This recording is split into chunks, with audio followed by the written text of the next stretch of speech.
উপনির্বাচন, যেখানে আপাতত স্কোর 2-2। দিনহাটা এবং শান্তিপুরে জিতে রয়েছে বিজেপি, আর গোসাবা আর খড়দা ছিল তৃণমূলের দখলে। নিশ্চিতভাবে 4টি বিধানসভার উপনির্বাচনের 2টিতে উপনির্বাচন হচ্ছে জয়ী প্রার্থীরা আসনটা ছেড়ে দেওয়া, যা বিজেপির প্রার্থীরা জিতেছিলেন, অর্থাৎ দিনহাটা এবং শান্তিপুর। অন্যদিকে খড়দা এবং গোসাবায় তৃণমূল কংগ্রেস প্রার্থীর মৃত্যুর পরও নির্বাচন হচ্ছে, উপনির্বাচন হচ্ছে, এবং খড়দায় তৃণমূলের ক্যান্ডিডেট হেভি হচ্ছে। কিন্তু প্রশ্ন উঠছে, এই 4টি বিধানসভার উপনির্বাচনের ফলাফল যখন নির্ধারিত হবে তখন কে কোথায় দাঁড়িয়ে থাকবেন? তখনও কি 2-2, নাকি 3-1, নাকি 4-0? যেটাই হোক, যার ফেভারই হোক, কার ফেভারে হবে ফলগুলো, কেমন ফল হবে, এই নিয়ে এই মুহূর্তে রাজ্য রাজনীতি আবার নতুন করে ক্রমশ রাজনৈতিক তাপে উত্তপ্ত হচ্ছে। আজ অভিষেক বন্দ্যোপাধ্যায় তৃণমূল কংগ্রেসের হয়ে খড়দা এবং গোসাবায় প্রচারে গিয়েছিলেন। তার দাবি, দেশকে টের পাইয়ে 4-0 করবেন না। পাল্টা বিজেপি বলছে ম্যান ইউকে তোপ ডাকছে ভ্রাতৃসংঘ। সদ্য সমাপ্ত রাজ্যের বিধানসভা নির্বাচনে যারা 200-র উপরে আসন নিয়ে এ রাজ্য শাসন করছে, সেই তৃণমূল কংগ্রেসকে সত্যিই ভ্রাতৃসংঘ, নাকি তৃণমূল কংগ্রেসকে এই উপনির্বাচনে চোখে চোখ রেখে কথা বলবার জন্যই তৃণমূল কংগ্রেসের বিরুদ্ধে এমন ধরনের কটাক্ষ ছুটছেন বিজেপি নেতারা? সত্যি কি 2-2 রাখার মতো অবস্থাতেও আছে? গোষ্ঠী কোন্দল, দলত্যাগে এই মুহূর্তে ব্যস্ত বিজেপি। বাম কংগ্রেস তারাও কি তাদের প্রাসঙ্গিকতা ফিরে পাবেন সদ্য সমাপ্ত বিধানসভা নির্বাচনে যা তারা হারিয়েছেন? এই সব কিছু নিয়ে আমাদের একটি বিশেষ প্রতিবেদন, তারপর আসবো বিতর্ক।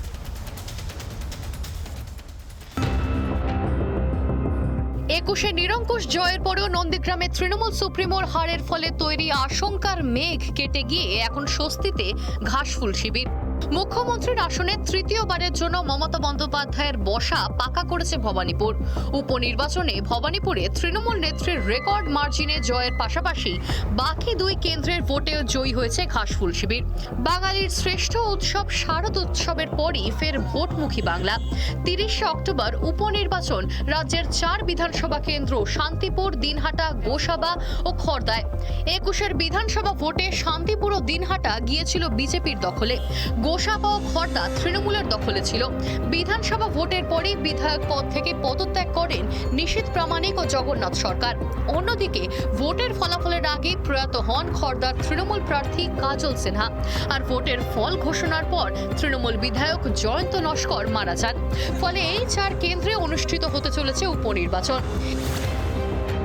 21এর বিধানসভা ভোটে গোসাবা কেন্দ্রে জয়ী হয় তৃণমূলের জয়ন্ত নস্কর পান 1,04,758টি ভোট। বিজেপির বরুণ প্রামাণিক পান 81,515টি ভোট। খড়দা কেন্দ্রে জয়ী হয় তৃণমূলের কাজল সিনহা পান 89,807টি ভোট। বিজেপির শিলভদ্র দত্ত পান 61,667টি ভোট। শান্তিপুরে জয়ী হয় বিজেপির জগন্নাথ সরকার পান 1,09,722টি ভোট। তৃণমূলের অজয় দে পান 93,844টি ভোট। দিনহাটায় জয়ী হয় বিজেপির নিশীথ প্রামাণিক পান 1,16,035টি ভোট। তৃণমূলের উদয়ন গুহ পান 1,15,978টি ভোট। 21এর বিধানসভা ভোটে গোসাবা কেন্দ্রে 23,000-এরও বেশি ও খড়দা কেন্দ্রে 28,000-এরও বেশি ব্যবধানে জিতেছিলেন তৃণমূলের 2 প্রার্থী। শান্তিপুরের বিজেপি প্রার্থী জয়ী হন 15,000-এর বেশি ব্যবধানে। দিনহাটা কেন্দ্রে মাত্র 57টি ভোটের ব্যবধানে জয়ী হয়েছিলেন বিজেপি প্রার্থী। 30শে সেপ্টেম্বরের উপনির্বাচনে 3-0 জেতার পর এবার ঘাসফুলের পাখির চোখ উপনির্বাচনের 4-0 ফলাফল। মমতা বন্দ্যোপাধ্যায়ের উপর আক্রমণ হয়েছিল হুইল চেয়ার নিয়ে। কুচবিহার থেকে কাকদ্বীপ, দার্জিলিং থেকে দেগঙ্গা 200-র উপর সবার র্যালি রোড শো করে 213টা আসন আপনাদের আশীর্বাদকে পাথেয় করে মমতা বন্দ্যোপাধ্যায় জিতেছে। এই নির্বাচনে 4-0 করতে হবে। আপনি মোহনবাগান সমর্থক হয়ে যদি আপনি এখন গিয়ে বলেন যে ভ্রাতৃসংঘকে এত বেশি গোল দিতে হবে যে ম্যানচেস্টার ইউনাইটেড ওটা দেখেই ঘাবড়ে যাবে, পরবর্তীকালে আপনার সঙ্গে খেলতে নামবে না, বিষয়টা ওরকম হয়ে গেল না? 21 বিধানসভা ভোট কিংবা দুর্গাপুজোর আগে 3 কেন্দ্রের নির্বাচন ও উপনির্বাচনে ছড়িয়েছিল উত্তেজনা। উপনির্বাচনকে ঘিরে উত্তপ্ত দিনহাটা। গত মঙ্গলবারের পর ফের শনিবার ফের দিনহাটায় বিজেপির প্রচারে বাধা দেওয়ার অভিযোগ ঘিরে ছড়ালো উত্তেজনা। অন্যদিকে উপনির্বাচনকে ঘিরে রাজনৈতিক সৌজন্যেরও ছবি দেখেছে বাংলা। প্রচারে বেরিয়ে প্রয়াত তৃণমূলের কাজল সিনহার বাড়িতে যান খড়দার উপনির্বাচনের বিজেপি প্রার্থী জয় সাহা। এক সপ্তাহেরও কম ব্যবধান ফের উপনির্বাচন ঘিরে চড়ছে বঙ্গের রাজনৈতিক উত্তেজনার পারদ। 4 কেন্দ্রের উপনির্বাচনের শেষ হাসি কে হাসবেন তার উত্তর মিলবে 2রা নভেম্বর। রিপাবলিক বাংলা। এই মুহূর্তে এ নিয়ে বিতর্ক করবো এই 4টি বিধানসভা উপনির্বাচনে ফলাফলটা ঠিক কিরকম হবে। অভিষেক বন্দ্যোপাধ্যায় যেমন ভাবছেন এই 4-0, নাকি আজকের দিনে দাঁড়িয়ে থাকা এই 2-2 ফলাফলের অন্যরকম কোনো ফল হতে পারে। এ নিয়ে আমার সঙ্গে বিতর্কে উপস্থিত যারা রয়েছেন তাদের সঙ্গে আপনাদের পরিচয় করিয়ে দিই। তৃণমূল কংগ্রেসের তরফ থেকে রয়েছেন কোহিনুর মজুমদার, তৃণমূল মুখপাত্র। আমার সঙ্গে রয়েছেন ইন্দ্রজিৎ ঘোষ, সিপিআইএম মুখপাত্র, এবং আমার সঙ্গে রয়েছেন কৌস্তব বাগচি, কংগ্রেস মুখপাত্র। আর কিছুক্ষণের মধ্যে বিজেপির তরফ থেকেও তাদের মুখপাত্র যোগ দেবেন আলোচনাতে। কিন্তু একেবারে প্রথমে আমি কোহিনুরের কাছে আসি, কিন্তু তার আগে আজকের এই বিতর্কের জন্য যে মূল প্রশ্নগুলোকে সাজিয়ে রেখেছি আজকের অগ্নিপান। 1, শেষ পর্যন্ত উপনির্বাচনে তৃণমূলের হাতিয়ার করোনা। আজকে অভিষেক বন্দ্যোপাধ্যায় খড়দায় যা বলেছেন তাতে কাজল সিনহার মৃত্যুর জন্য, অর্থাৎ তৃণমূল কংগ্রেসের জয়ী প্রার্থীর মৃত্যুর জন্য কোথাও ঘুরিয়ে ফিরিয়ে নির্বাচন কমিশন এবং করোনাকে হাতিয়ার করা হয়েছে 8 দফায় ভোট করার জন্য। এটা কি নতুন এজেন্ডা? অগ্নিপান 2, দলের ভিতরে না বাইরে কোথায় লড়বে বিজেপি? তার কারণ প্রতিদিন বিজেপিতে গোষ্ঠীদ্বন্দ্ব আর দলত্যাগ। এই ধাক্কা সামলে বিজেপি ঘুরে দাঁড়াতে পারবে কি? অগ্নিপান 3, প্রাসঙ্গিকতা কি ফিরে পাবে বাম এবং কংগ্রেস শিবির? 6 মাস আগে বিধানসভা নির্বাচনে যা তারা হারিয়েছে রাজ্যের রাজনীতিতে। একেবারে প্রথম কোহিনুরের কাছে। কোহিনুর, শেষমেশ করোনা ছড়ানোর দায় শাসক দলের বিরুদ্ধে, মানে এটা নতুন এজেন্ডা ইলেকশন? না, আমার তো এরকম কোনো অভিষেক বন্দ্যোপাধ্যায়ের পুরো বক্তৃতায় আমি শুনেছি, 2 জায়গায় শুনেছি, আমার এরকম দেখে মনে হয়নি। তবে এটা তো নিশ্চিত অস্বীকার করা যায় না যে নির্বাচন কমিশন বিজেপিকে জেতানোর জন্য এই 8 দফায় নির্বাচন করতে গিয়ে এবং সিআরপিএফ যাতে সঠিক জায়গায় গিয়ে সঠিকভাবে প্রচার করতে পারে বিজেপির জন্য, সেটা করতে গিয়ে অনেক মানুষের প্রাণ কেড়ে নিয়েছে। করোনাটা অনেক দূর এগিয়ে নিয়ে গেছে। আমাদের কথা হচ্ছে এই 4টে উপনির্বাচন, দেখুন দুটোতে আমরা আমাদের একদম গোসাবা, মানে আমাদের বছরের পর বছর আমাদের জিতিয়ে এসেছে গোসাবার মানুষ। খড়দাতেও আমরা জিতেছি। এবার রইল বাকি দুটোতে, যেখানে বিজেপির সিটিং এমপি দাঁড়িয়েছিল নির্বাচনে, কিন্তু পাছে সংসদ হেরে যায়, সংসদীয় পার্লামেন্টারি সিট হেরে যায়, তাই জন্য ভয়ের চোটে পালিয়ে গেছে। আজকে বিজেপি পালানো রব। কেউ দল থেকে পালাচ্ছে, কেউ বিজেপি থেকে পালাচ্ছে, কেউ অফিস থেকে পালাচ্ছে, কেউ এমএলএ পদ থেকে পালাচ্ছে। তো আলটিমেটলি মানুষ একটা সঠিকভাবে স্টেবল গভর্নমেন্টের স্টেবল এমএলএ চায়। পালিয়ে যাচ্ছে কোথায়? হ্যাঁ, পালিয়ে যাচ্ছে কোথায়? দেখুন, কিছুজন পালিয়ে তো ফিরে আসছে আমাদের দিকে, কিছুজন চিঠি দিয়ে হত্যে দিয়ে পড়ে আছে আমাদের ফিরছে ফার্স্ট ইলেভেনে খেলবে বলে, কিন্তু আপনারা পাঠিয়ে দিচ্ছেন গোয়া। না, এবং হ্যাঁ যাচ্ছে, আমাদের সংগঠনের সাথে সাংগঠনিক বৃদ্ধি। এবার এটা তো নিশ্চিত যে আমরা কাকে গোয়ায় পাঠাবো, কাকে মলদ্বীপসে পাঠাবো, সেটা তো রিপাবলিক ডিসাইড করবে, সেটা আমাদের স্ট্র্যাটেজিক্যাল ইউনিট ডিসাইড করবে। এখানে কথা হচ্ছে উপনির্বাচনে, এবং উপনির্বাচনে ভবানীপুরের আগেও এখানে অনেকে অনেক কিছু বলে গেছিল, কিন্তু আমি সেখানে বলেছিলাম যে 3-এ 3 হবে, এবং প্রিয়াঙ্কা টিবরেওয়াল তার রেকর্ড ধরে রাখবেন, 58,000-এর রেকর্ড, তিনি তার লকড হয়ে গেছেন 58,000-এ। আমি এখানে আবার আপনাকে বলে যাচ্ছি, আপনি দরকার পড়লে পুনরায় এটা চালাবেন। মমতা বন্দ্যোপাধ্যায়ের 4টে প্রার্থী, 4জনই এখানে জিতবে, এবং উপনির্বাচনে মমতা বন্দ্যোপাধ্যায়ের আরও 4টি বিধানসভা সিট বাড়বে তৃণমূল কংগ্রেসে। বেশ, আমি ইন্দ্রজিৎ বাবুর কাছে আসি। ইন্দ্রজিৎ ঘোষ, সিপিআইএম এর তরফ থেকে রয়েছেন আমার সঙ্গে মুখপাত্র। ইন্দ্রজিৎ বাবু, যে কথাটা বারবার সাধারণ মানুষের মনে আসছে, দিনহাটায় খুব দ্রুত আপনারা প্রার্থী ঘোষণা করেছেন বামফ্রন্ট থেকে, সেটা নিয়ে প্রাথমিক কিছু সমস্যা থাকলেও শেষ পর্যন্ত মিটে গিয়েছে। শান্তিপুর, খড়দা, গোসাবা, আরএসপির পুরনো সিট, এসব জায়গায় কি আপনাদের পুরনো প্রাসঙ্গিকতাটা ফিরে পাবেন? দেখুন, গত বিধানসভা নির্বাচন পরে লোকসভা নির্বাচন, তারপর বিধানসভা নির্বাচন, এমনিতেই আমাদের লোকসভা বিধানসভায় কোনো প্রতিনিধি নেই। ফলত একটা মিডিয়া বলুন বা অন্য জায়গায় মনে হতে পারে আমাদের কোনো প্রাসঙ্গিকতা নেই। প্রাসঙ্গিকতা আমাদের কিন্তু এই মুহূর্তে আন্দোলন সংগ্রামের প্রাসঙ্গিকতা আমাদেরই আছে। রাজ্যের তৃণমূলের বিরুদ্ধে যদি দোষ ত্রুটির বিরুদ্ধে আন্দোলন বলুন, আমরাই আছি। দিল্লিতে বিজেপির বিরুদ্ধে আন্দোলনের যে অংশটা আছে সেটাতে আমরাই আছি। ফলে এই ভোটের এতে প্রাসঙ্গিকতার বিচার হয় না। দ্বিতীয় কথা আমি যেটা বলবো যে ভোটের রেজাল্ট কী হবে, আমরা একটাই কথা বলছি যে গত বিধানসভা নির্বাচনে এই চারটি জায়গায় একটা শান্তিপুরে আমাদের কংগ্রেসের সাথে জোটের ক্যান্ডিডেট ছিল, বাকি জায়গাগুলো আমাদের পার্টির ক্যান্ডিডেট ছিল। একটাতে আমাদের খড়দাতে আমাদের পার্টির ক্যান্ডিডেট ছিল, আর দুটোতে বামফ্রন্টের অন্য শরিক দলের ক্যান্ডিডেট ছিল। ন্যাচারালি এই জায়গাগুলোতে আমাদের যেটা হচ্ছে ভোট বাড়বে এটুকু আমরা কনফার্ম। কেননা মানুষ তৃণমূল বিজেপি দুটো অংশকেই, এই যে আজকে পেট্রোল ডিজেলের দামও 100 ছাড়িয়ে যাচ্ছে। আজকে বলছেন যে করোনাকে হাতিয়ার করে, আপনি প্রথমে বললেন যে আজকে করোনার যা পরিস্থিতির মধ্যে স্কুল কলেজ খুলছে না, কিন্তু ভোট হচ্ছে। আজকে মানুষের কাজ চলে যাচ্ছে, সেই জায়গায় দাঁড়িয়ে কৃষকদের সারা দেশ জুড়ে আন্দোলন, সেই আন্দোলনে তৃণমূল এবং বিজেপির যে বাইনারি, তাতে বলছে তৃণমূল বলছে যে বিজেপি হচ্ছে দেশের শত্রু, আর বিজেপিকে নাকি সরাতে পারে তৃণমূল। তো আমরা কি দেখছি যে বিজেপির বিরুদ্ধে দেশ জুড়ে যখন কৃষকরা আন্দোলন সংগ্রামে অংশগ্রহণ করে, ধর্মঘট ডাকে, সেই ধর্মঘটে তৃণমূল কংগ্রেস নিশ্চুপ থাকে। আজকে দেশের কয়লা খনি থেকে শুরু করে সমস্ত সেক্টরে যখন বিক্রি হয়ে যাচ্ছে, তখন তৃণমূল কংগ্রেস চুপচাপ থাকে। আর রাজ্যে ধর্মঘটেও তো আপনারা সাড়া পাচ্ছেন না। এই ধর্মঘটে 27 কোটি লোক সারা ভারতবর্ষে অংশগ্রহণ করেছে। পশ্চিমবঙ্গে ধর্মঘটটা ভালো রকম হয়েছে। আপনি যদি ইন্ডাস্ট্রি বেল্টে খোঁজ নেন, কয়লা শিল্পে বলুন, ইস্পাত শিল্পে বলুন, চা বাগান, চটকল থেকে নতুন নতুন সেক্টর, সমস্ত জায়গায় ধর্মঘটে আমাদের ভালো সাড়া এসেছে। ফলত নিশ্চিতভাবে অস্বীকার করছি না, কিন্তু সেটা আপনাদের পুরনো ট্রেড ইউনিয়ন সেক্টর যেখানে আজও আছে। কিন্তু যাদের জন্য ধর্মঘট, যাদের পাশে দাঁড়ানোর জন্য, সেই কৃষকরা তো এখনো মুখ ফিরিয়ে, কৃষকরা না, সেই জায়গায় দাঁড়িয়ে আপনি যদি মনে করেন মুখ ফিরিয়ে আছে আপনার স্ট্র্যাটেজি, কিন্তু আমরা মনে করছি না তো মুখ ফিরিয়ে আছে। রাজ্যের সারা জায়গায় কৃষকরা, এই যে গত পরশু দিনের পর্যন্ত সমস্ত জায়গাতে বড় বড় মিছিল হয়েছে আমাদের রাজ্যে, বাঁকুড়া, পুরুলিয়া, আপনি উত্তর দিনাজপুরের প্রত্যেকটা জায়গায় কৃষকরা বড় বড় মিছিল করেছে। অংশগ্রহণটা দেখুন। এখন ভোট আর আন্দোলন সংগ্রাম দুটো এক জায়গায় আসছে না, কিন্তু এটাও আমরা মনে করি যে আমাদের আগামী দিনে যে লড়াই সংগ্রামে ভোটের রিফ্লেকশন সেটাও আসবে। এবং এই যে মানুষের প্রতিদিনের যন্ত্রণা, আজকে সারা রাজ্য জুড়ে শিশু মৃত্যু বলুক তৃণমূল কংগ্রেস কি অবস্থার মধ্যে আছে আমাদের রাজ্যে, আমাদের রাজ্যের এসএসসি পিএসসিতে দুর্নীতির জায়গায় কি অবস্থায় আছে, কর্মসংস্থান কি জায়গায় আছে। কোহিনুর কম বয়সী ছেলে, যে এই বয়সে এই জেনারেশনের ছেলে মেয়েদের চাকরি বাকরি খুব প্রয়োজন, সেই জায়গায় কোন জায়গায় আছে।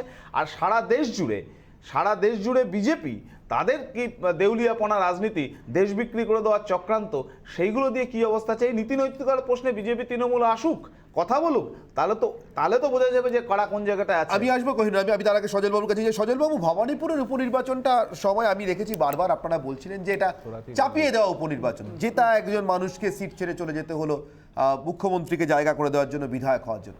এবার যদি উল্টো তীরটা আপনাদের দিকে ধেয়ে আসে, দিনহাটা এবং শান্তিপুরের নির্বাচন আপনারা চাপিয়ে দিচ্ছেন।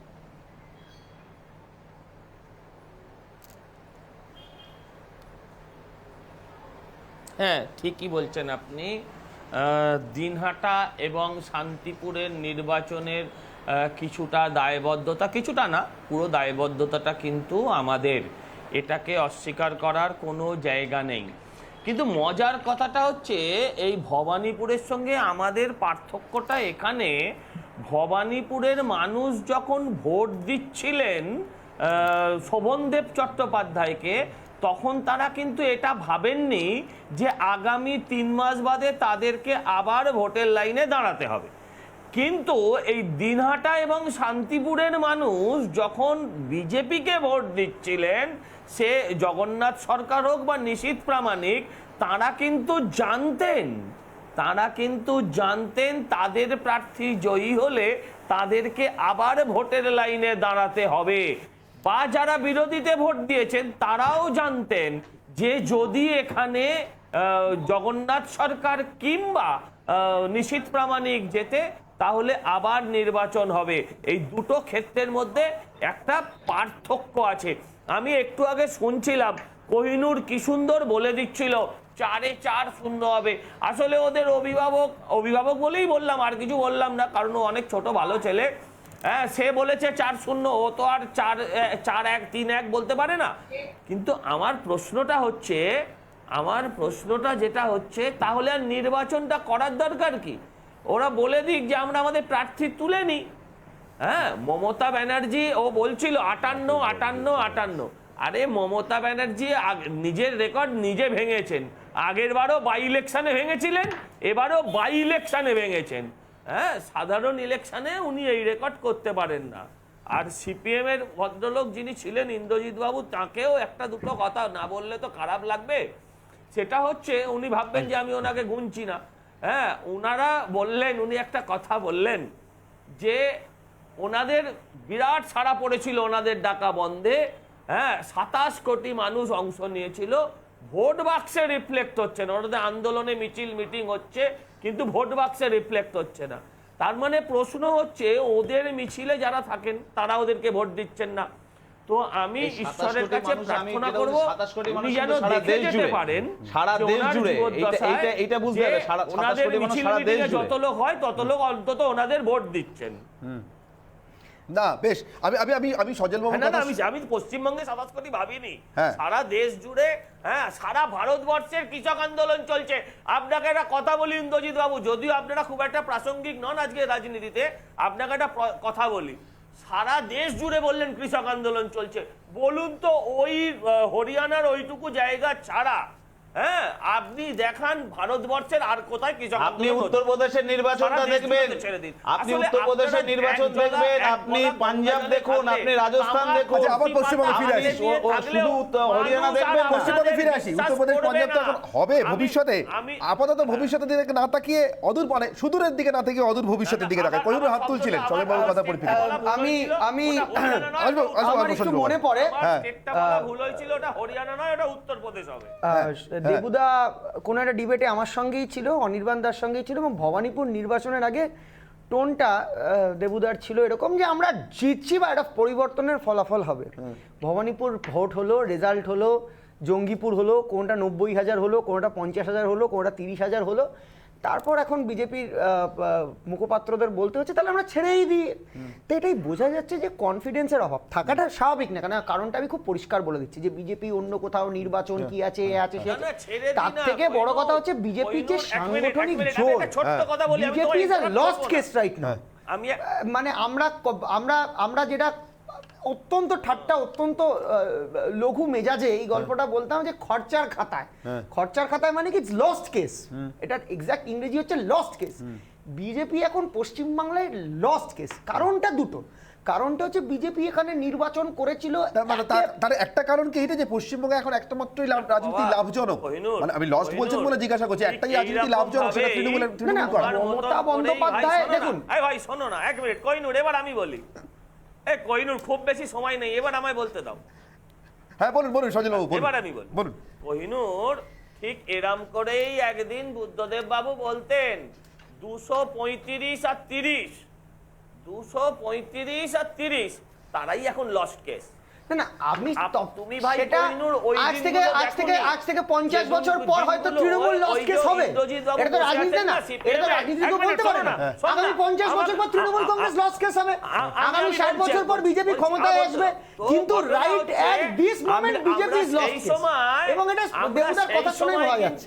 হ্যাঁ, আরে এই তো তুমি যখন বললে আমি কিন্তু তোমায় বলতে দিলাম, তুমি যখন কোহিনুর তুমি যখন বললে আমি তোমায় বলতে দিলাম, আমিও তো এটা আশা করব। বলুন সজল বাবু, আমি জানি তুমি একটা ভালো ডিবেটার, তুমি এরকম করলে তো মুশকিল হবে। তুমি তো ওই মাস্টারগুলোর মতন নয়, কি নাম তোমাদের তৃণমূলের, অপ্রাসঙ্গিক আলোচনা সময় এখানে নষ্ট করছে। যেটা বলার কথা হচ্ছে যে এইভাবে লস্ট কেস রাজনীতিতে এইভাবে লস্ট কেস এইভাবে কোনো বলা যায় না। আমরা তো শুরুই করিনি, লস্ট কোথা থেকে হবে? আমরা 3 ছিলাম, 77 হয়েছি। আরে একটু আগে তুমি বলছিলে, তখন আমি শুনছিলাম যে ভাঙছে চলে যাচ্ছে। আরে ভাই, জোয়ার এসছিল যখন, তখন তুমি ভুলে গেছো? এখন ভাটায় কিছু লোক যাবে। তোমার দল তো রোজ ভাঙছিল, তোমার দল ভাঙিনি। আমি এই প্রসঙ্গে একটা কথা বলি, আমি উত্তর দেখুন, এটাই তো আমি এই জায়গাটাই বলতে গেছিলাম, আমাকে সজলতা বলতে দিল না। আমি এই পয়েন্টটাই বলছিলাম যে বিজেপি আজকে লস্ট কেস কেন, কারণ কি বিজেপি তাদের নিজেদের লোক নিয়ে নির্বাচন লড়েনি, বিজেপি লোক দিয়ে নির্বাচন তৃণমূল থেকে ধান নিয়ে লড়েছে, এতে দুটো কারণ হয়েছে।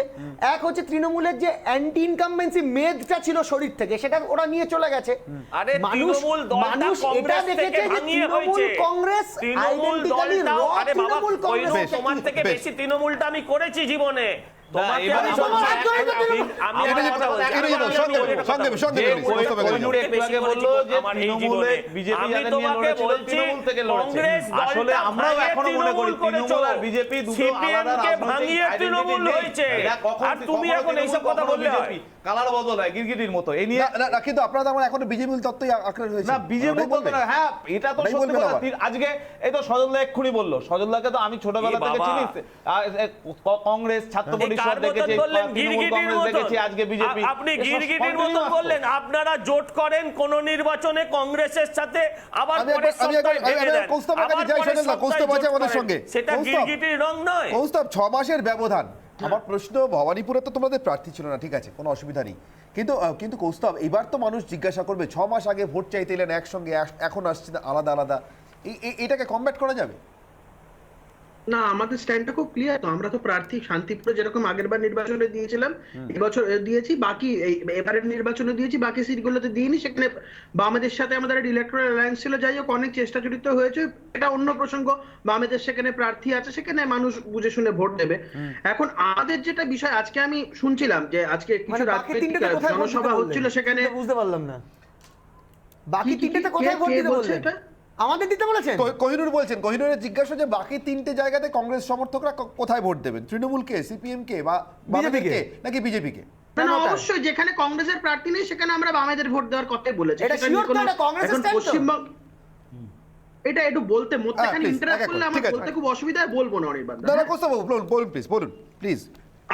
আজকে বিভিন্ন জনসভা হচ্ছিল, দেখছিলাম টিভিতে। পশ্চিমবঙ্গে আছে একটা রাজনৈতিক লাফাঙ্গাশ্রী, তো সে রাজনৈতিক লাফাঙ্গাশ্রীর বক্তব্য বিভিন্ন, আমি অদ্ভুত মানে অবাক হয়ে গেলাম। সেখানে বলছে যে খড়দার মানুষ অত্যন্ত ভাগ্যবান, এত একটা ভালো বিধায়ক পেতে চলেছে, এরকম ভালো মানুষ হয় না। তো ভবানীপুরের মানুষদের কি মানে এতটাই ওদেরকে এই চোখে দেখে যে ভালো বিধায়ক ভবানীপুরের মানুষদের দরকার নেই? ভবানীপুরের মানুষের ভালো বিধায়ক দরকার নেই, খড়দার মানুষের ভালো বিধায়ক দরকার। আমি লজিক গুলো বুঝলাম না। আচ্ছা, এখানে নির্বাচন হবে, এখানে সিট জিতবে, গোয়াতে লোকে নাকি হাততালি দেবে, অদ্ভুত ব্যাপার। মানে এই রাজনৈতিক লজিক গুলো দেখুন, যে একটু আগে যেটা কোহিনুর বলতে গিয়েও জিনিসটা বোঝাতে পারছিল না ঠিক মতন। আলটিমেটলি 2021 সালে, আমি আগেও বলেছি এখনো বলছি, পশ্চিমবঙ্গের নির্বাচনটা বিজেপির কাছে ছিল অত্যন্ত একটা biggest part of the strategy. 24 সালে থাকার জন্য 21 সালে তৃণমূলকে 21 সালে পশ্চিমবঙ্গে ক্ষমতায় আনতে হবে, এবং বিজেপি যে ভোটটা কংগ্রেসের ভোটে ভাগ বসানোর জন্য বিভিন্ন জায়গা মমতা বন্দ্যোপাধ্যায়কে একটা লার্জার দ্যান লাইফ ইমেজ হিসেবে দেখাতে হবে। মমতা বন্দ্যোপাধ্যায় গোয়া যাবেন, হাত নাড়বেন, উত্তরপ্রদেশ যাবেন, হাত নাড়বেন। আলটিমেটলি চেষ্টাটা হচ্ছে বিজেপির সুপারি তাহলে নিয়ে ভবানীপুরে ছেড়ে আজকে দিলি কেন বিজেপির ভাই? শাসনকে আরো প্রতিষ্ঠা করা। আমি কিন্তু বললাম আপনাদের না, একজন মানে বলুন, বুঝলাম না, লজিকটা বুঝলাম না। তৃণমূল 2021 জিতেছে, এতে বিজেপি সুবিধা হয়েছে। হ্যাঁ, আমার একটা বিরোধী সভা আছে, বিরতির পরে এই বিতর্কটা নিয়ে ফিরে আসবো। একটা বিরোধী সভা আছে, বিরোধীতে যাওয়ার আগে শুধু আজকে ব্রহ্মাস্ত্র অর্থাৎ আজকের মূল প্রশ্নটা নিয়ে যাই, যা এতক্ষণ পর্যন্ত বিতর্ক করেছি তার ভিত্তিতে। উপনির্বাচনেও হিংসায় যে দিনহাটা দলছুট হয়ে রইল, সেটা কেন? বাকি 3টি আসনে কোথাও এমন ছবি নেই, শুধুমাত্র দিনহাটা কেন? কোনো বিশেষ কারণ? আমরা নজিরবিহীন সৌজন্য দেখছি খড়দায়, শান্তিপুর শান্তিপূর্ণ, গোসাবাতেও কোনো সমস্যা নেই, শুধু দিনহাটাতে একমাত্র হিংসার অভিযোগ আসে বিজেপি শিবির থেকে, কেন? আর তার সঙ্গে তৃণমূল আর বিজেপির আদৌ কোনো লড়ালড়ি আছে কিনা জানিয়ে প্রশ্ন তুলছেন বাম এবং কংগ্রেসের প্রতিনিধিরা। একটা ছোট বিরতির পর ফিরে আসছি, সঙ্গে থাকুন রিপাবলিক বাংলা।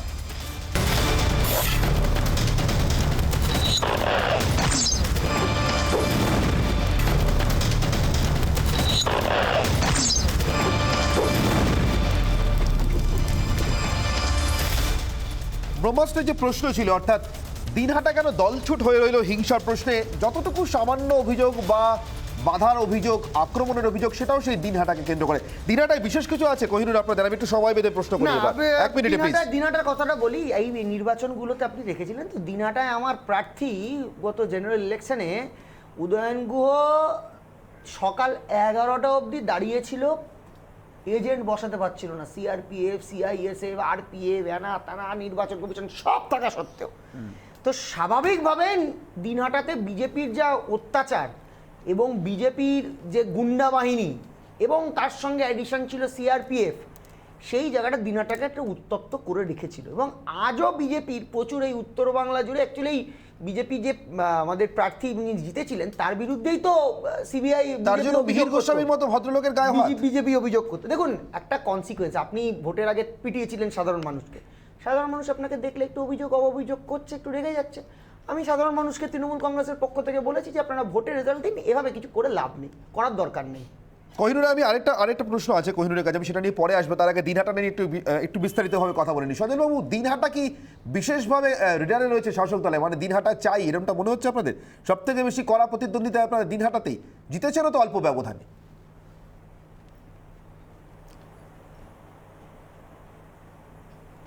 আসলে যেখানে ব্যবধানটা অল্প, হ্যাঁ, সেখানে স্বাভাবিকভাবে সকলেই যে জিতেছেন তিনি ভাববেন এই ব্যবধানটা বাড়াতে হবে, আর যিনি অল্প ব্যবধানে হেরেছেন তিনি যখন আবার প্রার্থী হয়েছেন, মানে উনি আবার একটা চান্স পেয়েছেন, তো তিনি ভাবছেন পড়ি কি মরি এইবারে আমাকে এমএলএ হতেই হবে।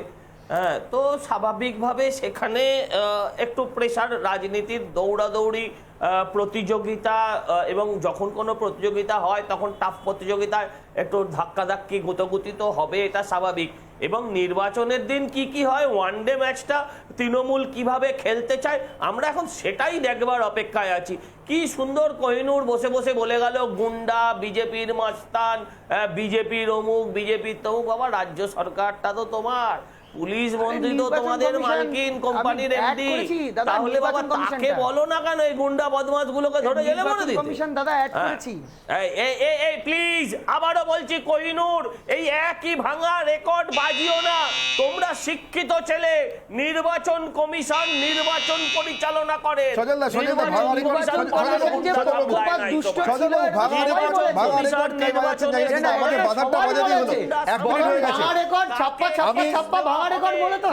আমি পরের অংশটায় আসি সজলবাবু, পরের অংশটায় আসি। এটার উত্তর নিলাম, কিন্তু পরের অংশটায় আসি। এই উত্তরের ক্ষেত্রে নিশ্চিতভাবে ইন্দ্রজিৎ বাবু এবং কৌস্তববাবুতে কোনো ভূমিকা ছিল না, কিন্তু এটাতে থাকবে। আমি কোহিনুরের কাছ থেকে আরেকবার শুরু করি। কোহিনুর, একটা বড়সড় অভিযোগ কৌস্তববাবু করেছেন, ইন্দ্রজিৎ বাবু তাল মিলিয়েছেন, বলছেন যে বিজেপি আর তৃণমূলের নাকি আদৌ কোনো প্রতিযোগিতাই ছিল না, সবটাই সেটিং এর খেলা। না, আমি কৌস্তবদা আমার থেকে সিনিয়র, কৌস্তবদা একটা ন্যারেটিভ রাখার চেষ্টা করছে। ওই পরীক্ষায় ডাহা ফেল করলে বলে না যে আমার কারেন্ট চলে গেছিল, জ্বর এসেছিল, মাস্টারমশাই পড়ায়নি, সিলেবাসের বাইরে প্রশ্ন ছিল, বাস লেট করে গেছিল। তো সেই এক্সাম্পলই আমি একটা বলি। 2018 সালের নির্বাচন, রাজস্থান, কংগ্রেস 113টা বিধানসভার বিধায়ক নিয়ে নির্বাচিত হয়েছিল। I know, keeping this thing aside, যে একটা লোকসভা ভোট বিধানসভা ভোটের মেরিট আলাদা, কিন্তু মেরিট কতটা আলাদা হতে পারে যে 113টা নিয়ে একটা মেজরিটি পাওয়া সরকার 6 মাসের মধ্যে লোকসভায় 0 সিট পেল। তাহলে এটা কি গেহলটের সঙ্গে মোদির সেটিং? এটা বলবে? আচ্ছা, আমি সজলবাবুর কাছ থেকে উত্তর নেব, কারণ সেটিং এর অভিযোগ যেহেতু আপনাদের দুটো পক্ষই রয়েছেন। সজলবাবু, সিপিআইএম এবং কংগ্রেস বা বামেদের এবং কংগ্রেসের অভিযোগ যে আসলে পুরোটাই লোক দেখানো।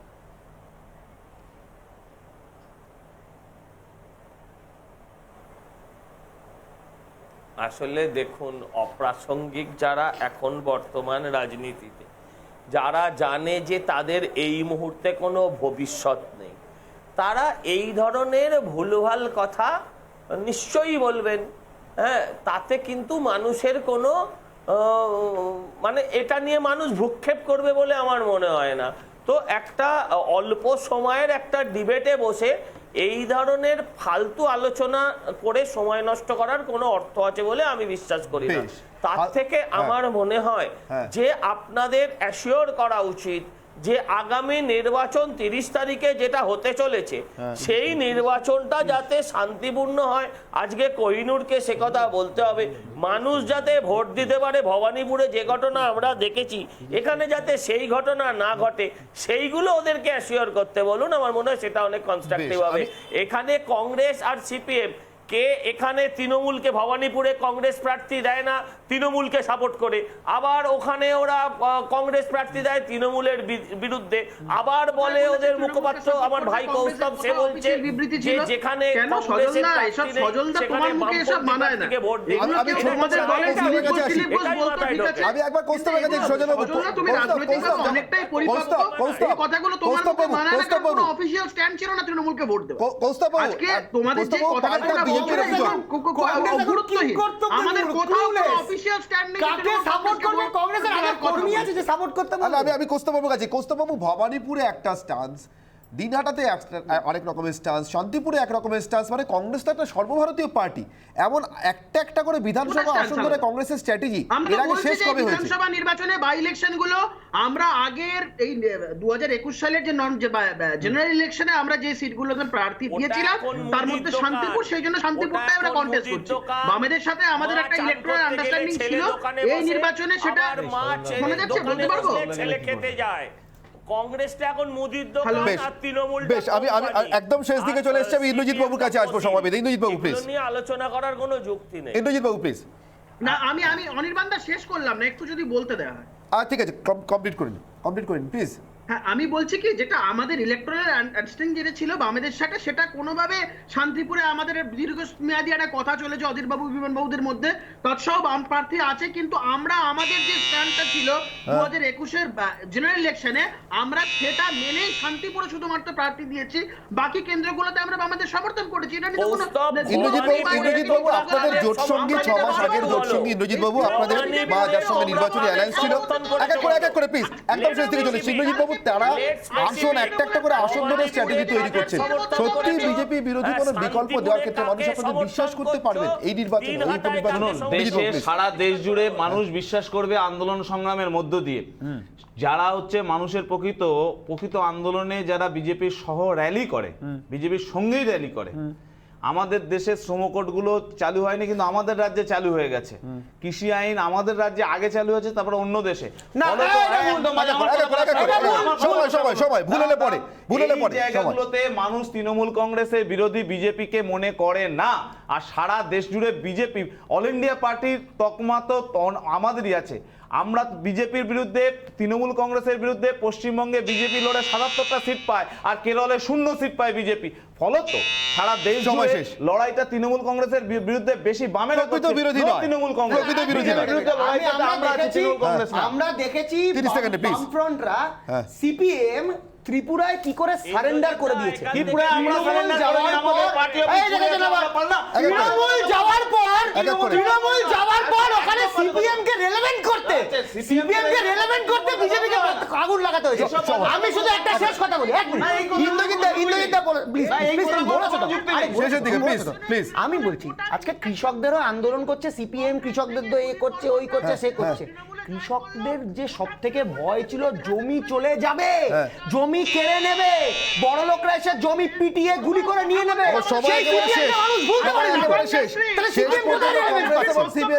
ভোট ব্যাংক ফেরে কিনা তার দিকে অবশ্যই নজর থাকবে। এই উপনির্বাচনে একটা অন্যতম বড় আকর্ষণ বোধহয় সেটা হতে চলেছে।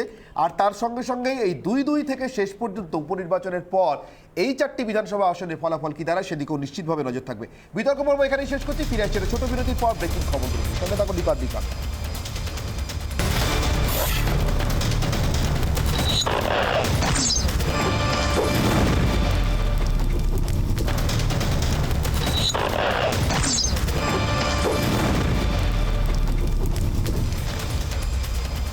এই মুহূর্তে ব্রেকিং যে খবরে চোখ রাখবো, অনির্বাণের অগ্নিবাণের প্রথম যে ব্রেকিং খবরে চোখ রাখবো, আজকে বিশ্ব জুড়ে 150টি দেশে প্রতিবাদ জানাচ্ছেন ইসকন ভক্তরা, এবং বাংলাদেশে হিংসার ঘটনার প্রতিবাদে বিশ্বজুড়ে যে সেই প্রতিবাদ, তাতে ইসকন ভক্তদের এই যে কর্মসূচিগুলো ছিল আজকে 2টি কর্মসূচি নিয়ে, বিশেষ করে কলকাতার ইসকন এবং মায়াপুরের ইসকনের কর্মসূচি নিয়ে আমাদের সঙ্গে 2 প্রতিনিধি রয়েছেন।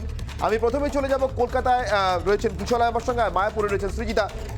আমি কিশোরলালের কাছে যাবো। কিশোরলাল, কি ধরনের কর্মসূচি পালিত হলো আজকে?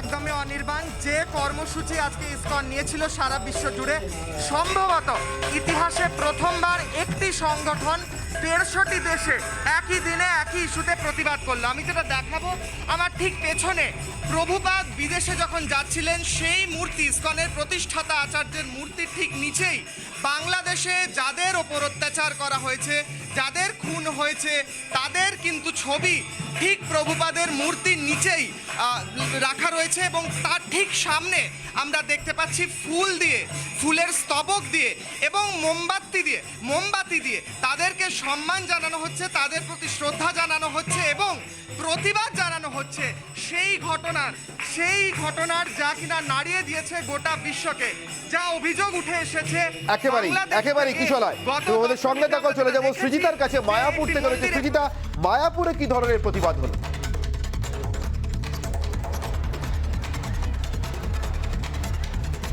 একেবারে অনির্বাণ, যেমনটা কিশোরায় দেখাচ্ছিল, মায়াপুরের চিত্রটাও কিছু অন্যরকম নয়। যে হামলা চলেছে বাংলাদেশ ইসকনে, তার প্রতিবাদ আজকে গোটা বিশ্বজুড়ে 150টি দেশে হচ্ছে এবং 10,000টি জায়গায় রয়েছে। আমি তোকে একটা বিষয় জানাতে চাইবো যে মোট 5টি দাবি রয়েছে মায়াপুর ইসকন কর্তৃপক্ষের তরফ থেকে। মোট 5টি দাবি রাখা হয়েছে, যা শেখ হাসিনার কাছে পাঠানোর ব্যবস্থা করা হচ্ছে। কি সেই দাবি আমি সংক্ষেপে জানানোর চেষ্টা করব। প্রথমত তারা যেটা চাইছেন যে দ্রুত ট্রাইব্যুনালের মাধ্যমে সঠিক বিচার করা হোক। যদিও স্থানীয় প্রশাসনের তরফ থেকে কোনো নির্বিকারের চিত্র দেখতে পাওয়া যায় ওই ঘটনার সময়, তাহলে সঠিকভাবে তার জন্য জবাবদিহি করতে হবে, সেটা নিশ্চিত করা হোক। দ্বিতীয়ত, যারা হামলা চালিয়েছেন, যে সকল দুষ্কৃতীরা হামলা চালিয়েছে, তাদের যেন সঠিক বিচার ব্যবস্থা হয় এবং সেটা যেন সর্বসমক্ষে থাকে।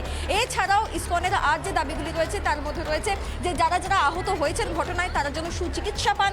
এর পাশাপাশি তারা আরও দাবি করছেন যে সমস্ত ইসকনে যে সমস্ত জায়গাগুলি ক্ষতিগ্রস্ত হয়েছে, যে সমস্ত মন্দির ক্ষতিগ্রস্ত হয়েছে, এমনকি দুর্গাপুজোর সময়তেও যে সমস্ত ক্ষতি হয়েছে, যাদের বাড়ি ক্ষতিগ্রস্ত হয়েছে, তাদের সকলকে যেন ক্ষতিপূরণ দেওয়া হয় এবং যেন পুনর্নির্মাণের ব্যবস্থা করা হয় এবং সর্বোপরি ওই দেশে সুষ্ঠুভাবে বেঁচে থাকা এবং যে সাংবিধানিক অধিকার রয়েছে সেই অধিকার নিয়ে যেন সকলে থাকতে পারেন, এমনটাই দাবি রয়েছে যারা শেখ হাসিনার কাছে পাঠাতে চলেছে। অনেক ধন্যবাদ সৃজিতা এবং কিশোরায় তোমাদের দুজনকে। মায়াপুর এবং কলকাতা থেকে যতক্ষণ আমাদের সঙ্গে ছিল সৃজিতা এবং কিশোরায়। আজকে ইসকনের 150টি দেশে প্রতিবাদ কর্মসূচি, বাংলাদেশে হিংসার ঘটনার প্রতিবাদে, এই একই ঘটনার প্রতিবাদে অর্থাৎ বাংলাদেশে হিংসার ঘটনার প্রতিবাদে শুভেন্দু অধিকারী একটি মিছিলে অংশ নেন।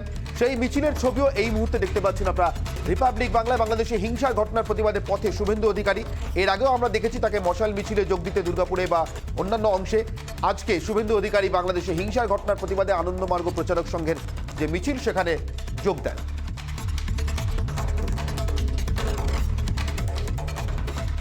চোখ রাখবো এর পরবর্তী ব্রেকিং খবরে।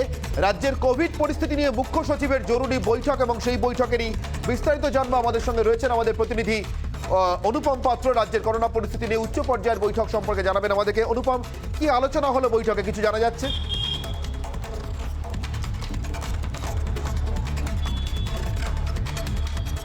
দেখো নির্বাণদা, তোমায় জানিয়ে রাখি আজকে নবান্নে একটা উচ্চ পর্যায়ে বৈঠক, মুখ্য সচিব ছিলেন এবং জেলার প্রশাসনের শীর্ষ কর্তারা ছিলেন।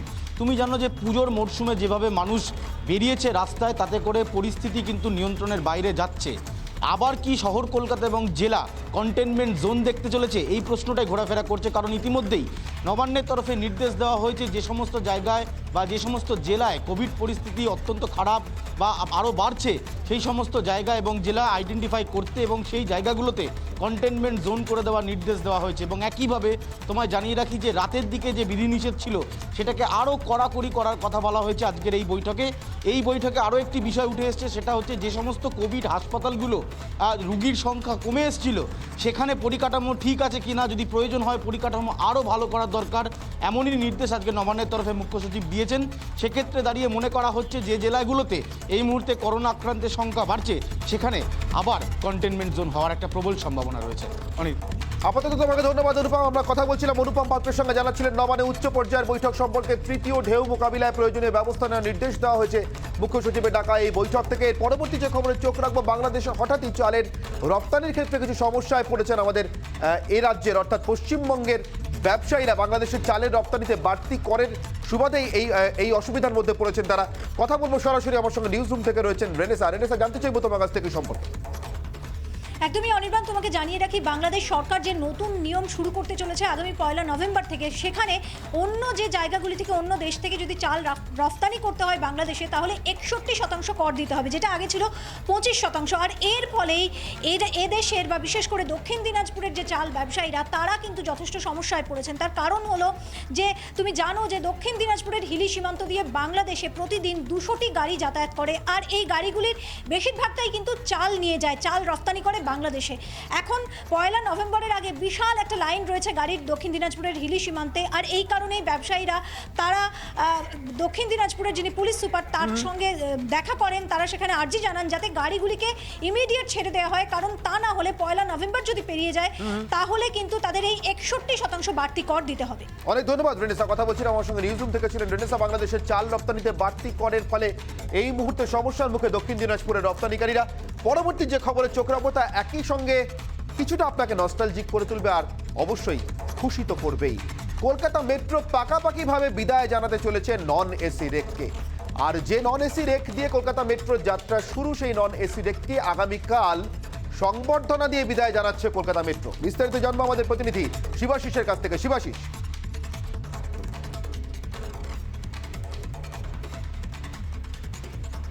অনির্বাণ, তুমি ঠিক যে লাইনটা দিয়ে শুরু করলে ওই জায়গাটাই, একই সঙ্গে যাত্রীরা খুশি হবেন এবং তারা নস্টালজিক হয়ে যাবেন, কারণ 1984 সালের 24শে অক্টোবর টালিগঞ্জ থেকে দমদমের উদ্দেশ্যে রওনা দিয়েছিল কলকাতা মেট্রোর প্রথম রেক, নন এসি রেক। আর সেই টালিগঞ্জ থেকেই আগামীকাল 2021 সালের 24শে অক্টোবর শেষ সময়ের জন্য বিদায় নেবে এই নন এসি রেক। কারণ খুশির খবরটা কোথায়? এরপর থেকে কলকাতা মেট্রোর সমস্ত রেকই কিন্তু এসি করা হলো। গত বছর থেকেই নন এসি রেকের পরিষেবা বন্ধ করে দেওয়া হয়েছিল ধীরে ধীরে, কিন্তু এবার পাকাপাকিভাবে কলকাতা মেট্রোর সম্পূর্ণটাই এসি রেকের আওতাভুক্ত আনা হচ্ছে এবং ধন্যবাদ তোমাকে শিবাশিস। অর্থাৎ একদিকে গরমকালে আর ট্রেন ছাড়তে হবে না, একটা এসি রেকের অপেক্ষা, আর অন্যদিকে এতদিন যে নন এসি রেকের ভরসায় কলকাতা মেট্রো চলেছে তাকে পাকাপাকিভাবে সংবর্ধনা জানানোর দিন আগামীকাল। চোখ রাখবো পরবর্তী খবরে। মুম্বাইয়ে মাদক যোগের যে তদন্ত করছে এনসিবি, তাতে সেই তদন্তের ক্ষেত্রে নতুন একটি পথ নিয়েছে এনসিবি। অনন্যা পাণ্ডে সহ বিভিন্ন অভিযুক্তদের বা যাদেরকে জিজ্ঞাসাবাদ করা হচ্ছে তাদের ব্যাংক অ্যাকাউন্ট খতিয়ে দেখা হচ্ছে। বিস্তারিত জানবো আমার সঙ্গে রয়েছেন বিশাখা নিউজ রুম থেকে। বিশাখা, নিশ্চিতভাবে এই একটা উল্লেখযোগ্য অগ্রগতি তদন্তের পদ্ধতির ক্ষেত্রে, কিন্তু কেন এই ব্যাংক অ্যাকাউন্ট খতিয়ে দেখার ভাবনা বা চিন্তা তদন্তকারীদের? অনির্বাণ, আমরা জানি যে যখন থেকে এই বিশেষ করে জবে থেকে মান্নাতে এবং অনন্যা পাণ্ডের বাড়িতে এনসিবি আধিকারিকরা গিয়েছিলেন, একদিকে যেরকম অনন্যা পাণ্ডের বাড়িতে তল্লাশির জন্য, অন্যদিকে আরিয়ানের বাড়িতে তল্লাশির জন্য গিয়েছিলেন, তখন থেকে একটা নতুন মোড় এসেছিল। এবং সেই দিনই যখন গিয়েছিলেন এনসিবি আধিকারিকরা মান্নাতে এবং অনন্যা পাণ্ডের বাড়িতে, তখনই কিন্তু বেশ কিছু জিনিস চাওয়া হয়েছিল এনসিবি আধিকারিকদের তরফ থেকে, এবং তার মধ্যে অবশ্যই ছিল ব্যাংক ডিটেলস, ব্যাংকের যে ট্রানজাকশন, সেই সমস্ত ট্রানজাকশনের ডিটেল আরিয়ান খানের এবং সেই সঙ্গে অনন্যা পাণ্ডের তাদের কাছ থেকে চাওয়া হয়েছিল, এবং কবে দেওয়া হবে সেই বিষয় নিয়েও জানতে চাওয়া হয়েছিল পূজা ডাডলানি, অর্থাৎ আরিয়ানের যিনি এই গোটা বিষয়টি শাহরুখ খানের তরফে দেখছেন, সেই শাহরুখ খানের ম্যানেজার পূজা ডাডলানির কাছ থেকে জানতে চাওয়া হয়েছিল, ডকুমেন্টস চাওয়া হয়েছিল। এবং এবার যেটা জানা যাচ্ছে, অনন্যা পাণ্ডে যাকে জিজ্ঞাসাবাদের জন্য ইতিমধ্যেই ডাকা হয়েছিল, এবং তারপরে তার ব্যাংক ডিটেলসের কোথায় কোথায় তিনি গেছেন, কোথায় কোথায় কি খাতে খরচ করেছেন, এবং সেই সঙ্গে অ্যাপের মাধ্যমে কোনো ট্রানজাকশন করেছেন কিনা, গোটা বিষয়টা কিন্তু এবার খতিয়ে দেখার চেষ্টা করা হচ্ছে এনসিবির তরফ থেকে। অনির্বাণ, ধন্যবাদ বিশাখা। কথা বলছিলাম নিউজ রুম থেকে। বিশাখা ছিলেন আমাদের সঙ্গে। মুম্বাই মাদকযোগ তদন্তের বিস্তারিত আমাদেরকে জানাচ্ছিলেন, তদন্তের অগ্রগতি সম্পর্কে। আপাতত অনির্বাণের অগ্নিবাণ এখানেই শেষ করছি। এরপর দেখুন সোজাসুজি সরকার।